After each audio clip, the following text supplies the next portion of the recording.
आने वाले 24 घंटों में गुजरात के कौन से इलाकों में बारिश की मौसम विभाग ने दी है चेतावनी। क्या कहता है मौसम विभाग का पूर्वानुमान, देखते हैं स्पेशल रिपोर्ट अंदर की बात में। राज्य में फिर से बारिश का दौर शुरू हो गया है। गुजरात के कई इलाकों में भारी बारिश हुई है। फिर अहमदाबाद मौसम विभाग ने अगले हफ्ते मौसम के पूर्व अनुमान के बारे में बात कही है। नॉर्थ गुजरात में जो है मुख्य तौर पे जो सभी डिस्ट्रिक्ट्स में जो है लाइट टू मॉडरेट रेन होने की संभावना है, जिसमें अगले 24 घंटों के लिए जो है नॉर्थ गुजरात में जो हैवी रेनफॉल वार्निंग भी दी गई है कुछ डिस्ट्रिक्ट्स में, जिसमें मुख्य तौर पे खेड़ा, पंचमहल, दाहोद, महिसागर शामिल है, जिसमें कुछ जगह हैवी आइसोलेटेड होने की भी संभावना है। साथ ही साथ साउथ गुजरात में भी सभी डिस्ट्रिक्ट्स में लाइट टू मॉडरेट रेन अगले 24 घंटे रहने की संभावना है।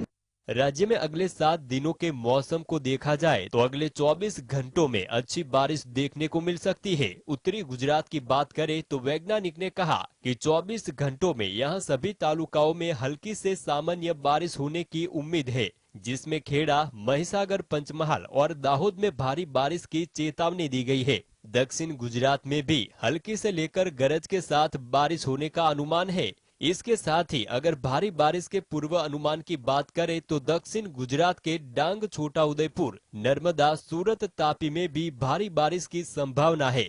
साथ ही अमरेली, भावनगर और बोटाद में भी सामान्य बारिश का अनुमान है। इसके साथ ही अहमदाबाद में 24 घंटे में हल्की से मध्यम बारिश का अनुमान है। फिलहाल मध्य प्रदेश में जो सिस्टम बना है उससे बारिश हो रही है और इसके चलते ही अगले 24 घंटों में बारिश का अनुमान लगाया गया है, जिसके बाद यह सिस्टम धीरे धीरे कमजोर होता जाएगा। ब्यूरो रिपोर्ट जी। मौसम विभाग ने मध्य महाराष्ट्र के भारी से बेहद भारी बारिश की संभावना जताई है।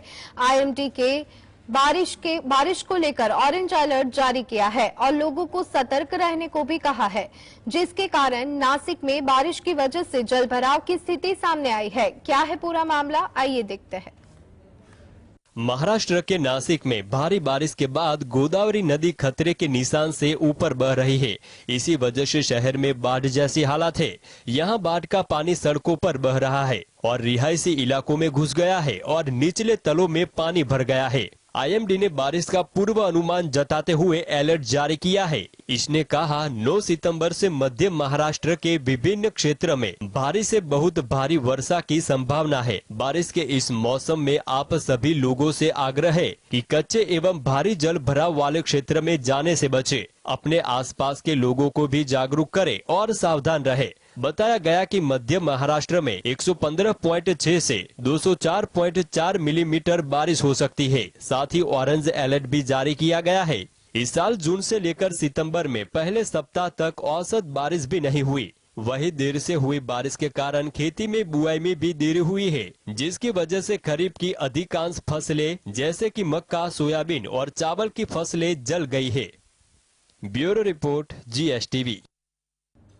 देश में इंडिया बनाम भारत पर चल रही बहस को उस वक्त और बल मिल गया जब G20 शिखर सम्मेलन में पीएम मोदी के आगे भारत लिखा हुआ देखा गया। अब भारत नाम तय है क्या मानना है राजनीतिज्ञ का, देखते हैं स्पेशल रिपोर्ट अंदर की बात में। दिल्ली के प्रगति मैदान में भारत मंडपम में चल रहे G20 शिखर सम्मेलन में प्रधानमंत्री नरेंद्र मोदी ने उद्घाटन भाषण दिया। इस दौरान इनके आगे रखी प्लेट पर भारत लिखा था। इन दिनों देश में इंडिया बनाम भारत को लेकर तगड़ी बहस चल रही है और कयास लगाए जा रहे हैं कि इंडिया का नाम बदलकर भारत किया जा सकता है। G20 शिखर सम्मेलन की बैठक में पीएम मोदी के सामने रखी प्लेट पर इंडिया की जगह अंग्रेजी में भारत लिखा हुआ था। ऐसे में फिर से यह चर्चा को हवा मिल गई कि जो देश की नाम बदलने की सुगबुगाहट थी, कहीं वो सच तो नहीं। हालांकि अभी इसको लेकर कोई आधिकारिक बयान जारी नहीं किया गया है। इसके साथ ही भारतीय जनता पार्टी के नेता और केंद्रीय मंत्री स्मृति ईरानी ने इसे लेकर सोशल मीडिया साइट एक्स पर प्रतिक्रिया दी है। उन्होंने लिखा, उम्मीद और विश्वास का नया नाम भारत। दरअसल किसी देश के आधिकारिक बैठक होती है तो उसके प्रतिनिधि के सामने प्लेट पर उस देश का नाम भी लिखा होता है, जिससे पता चलता है कि बैठक में मौजूद व्यक्ति इस देश का प्रतिनिधित्व कर रहा है। Bureau report GSTV। बीजेपी ने बिहार में सभी जातियों से जुड़ने के लिए बनाया है मास्टर प्लान। महापुरुषों पर कर रही है फोकस। क्या होगा बिहार के लिए बीजेपी का एक्शन प्लान, देखते हैं रिपोर्ट में। लोकसभा चुनाव को लेकर सभी पार्टियां अपनी रणनीति के तहत चुनावी तैयारी में जुटी है। इसी बीच बीजेपी महापुरुषों, स्वतंत्रता सेनानियों, समाज सेवियों की जयंती पुण्यतिथि मनाने के बहाने संबंधित जातियों को पार्टी से जोड़ने की रणनीति पर आगे बढ़ रही है। वीर शहीद बाबू गंगू मेहतर की पुण्यतिथि के मौके पर प्रदेश अध्यक्ष सम्राट चौधरी सहित कई नेताओं ने उनकी तस्वीर पर पुष्प अर्पित कर उन्हें श्रद्धांजलि दी। इस दौरान लोगों को संबोधित करते हुए प्रदेश अध्यक्ष सम्राट चौधरी ने कहा कि शहीद बाबू गंगू मेहतर ने 1857 की लड़ाई में देश की आजादी की जो नींव रखी और आजादी का जो सपना देखा था, बाद में लोगों ने उसे आगे बढ़ाया। बताया जाता है कि बीजेपी बिहार में 150 से अधिक महापुरुष, स्वतंत्रता सेनानी, सामाजिक कार्यकर्ता, वरिष्ठ नेताओं का जन्मदिन और पुण्यतिथि मनाने की तैयारी कर रही है।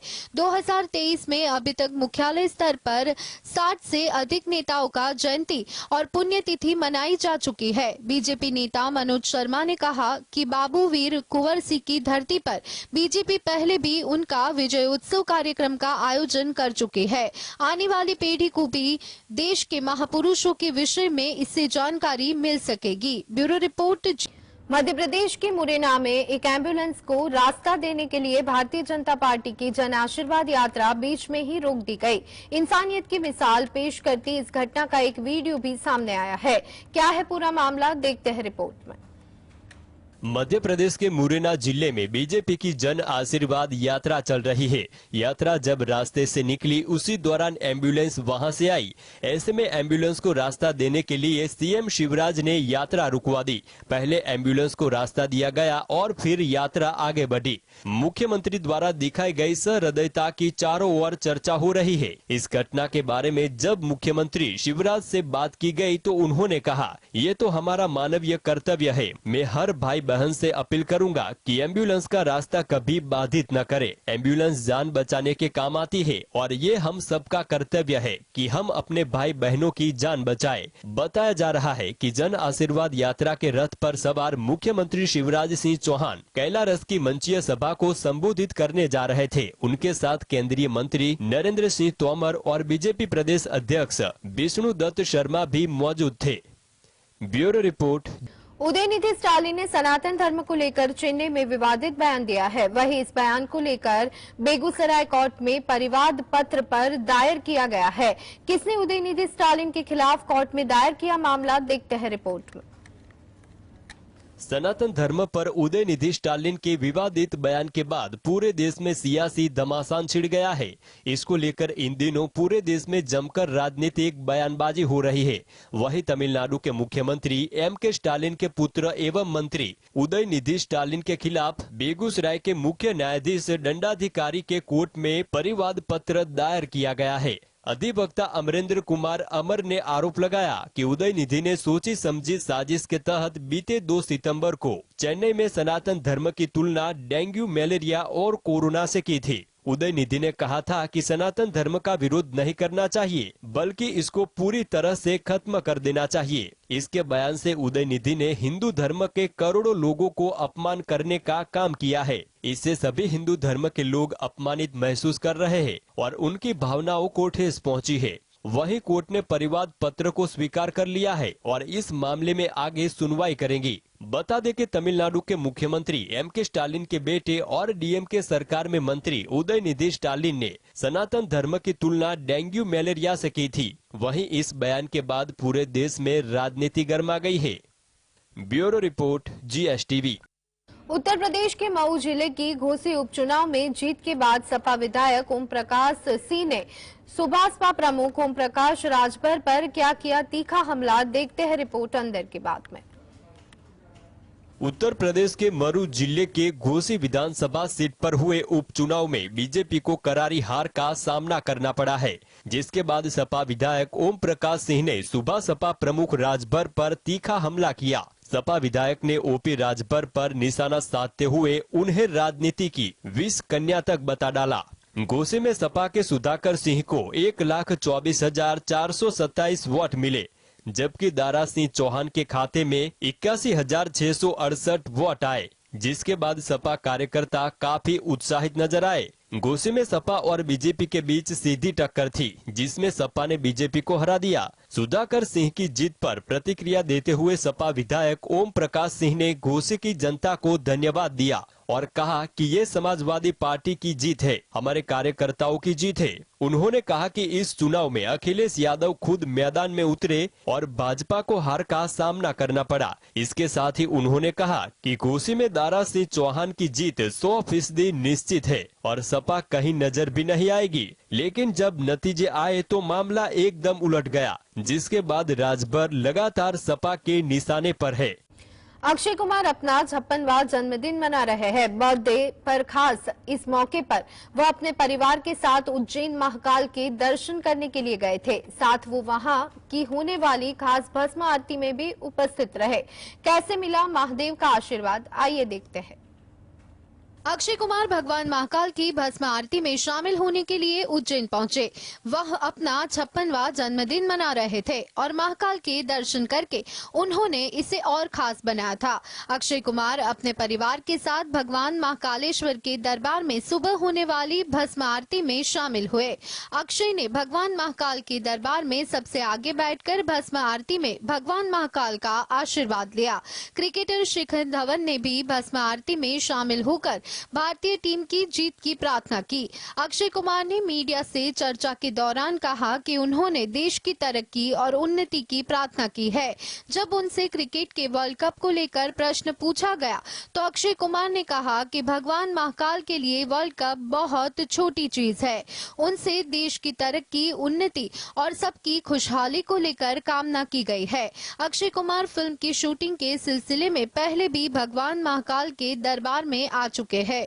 उन्होंने पहले भी भगवान महाकाल के दरबार में शीश झुकाया। हालांकि जब वे महाकाल के दरबार में पहुंचे तो उन्हें देखकर श्रद्धालु भी काफी खुश हो गए। व्हाट्सएप में कंपनी डॉक्यूमेंट शेयरिंग को आसान बनाने के लिए एक नया ऑप्शन आपको देने वाली है। क्या खास फीचर जुड़े हैं इस नए व्हाट्सएप अपडेट में, देखते हैं रिपोर्ट में।